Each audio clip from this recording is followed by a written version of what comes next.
মাঝে মাঝে আমি অনেককে বলতে শুনি, আমার এই কাজটা করার খুব ইচ্ছা, কিন্তু আমি না করতে পারছি না। আমি জানি না এটা করলে আমি ঠিক সফল হব কি হব না। আমি ঠিক তাদের উদ্দেশ্যেই আজকে বলতে চাই, দেখুন, কোনো জিনিসের ইচ্ছা যদি আপনার হয়ে থাকে, কেউ হয়তো ভেবেছেন যে কি আমি ডাক্তারি পড়বো, বা আমি ফিজিক্স নিয়ে রিসার্চ করব, বা কোনো নতুন বিজনেস খুলবো, বা কিছু একটা সিদ্ধান্ত হয়তো মনে নিয়েছেন, সেটাকে এক্সিকিউট করতে আপনি দ্বিধাবোধ করছেন কি হবে। দেখুন, কোনো কিছু না করে হাত গুটিয়ে বসে থাকার থেকে তো একটা চেষ্টা করে কিছুটা এগিয়ে যাওয়াটা তো অনেক ভালো। আর মানুষ পারে না এমন কোনো কাজ নেই, জানেন।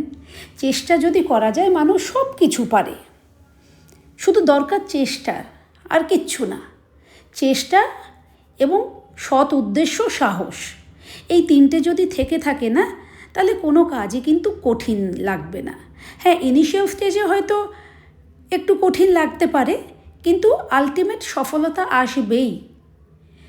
সুতরাং যারা কিছু করবেন বলে ভাবছেন অথচ ভয় পাচ্ছেন, তাদেরকে এটাই অনুরোধ আমার, পিছিয়ে পড়বেন না, এগিয়ে যান।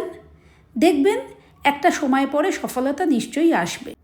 আর যদি ভাবেন আপনার পাশে কেউ নেই, একবার বলুন তো, আমরা কজনের পাশে থাকতে পারি? দিনের শেষে নিজেদের খেলাটাকে নিজেকেই খেলতে হয়। চলুন, আজকের গল্প আমার এই পর্যন্তই। আবার কালকে কোনো একটা নতুন গল্প নিয়ে আপনাদের কাছে ফিরে আসব। ততক্ষণের জন্য আপনারা সকলে ভালো থাকবেন, সুস্থ থাকবেন।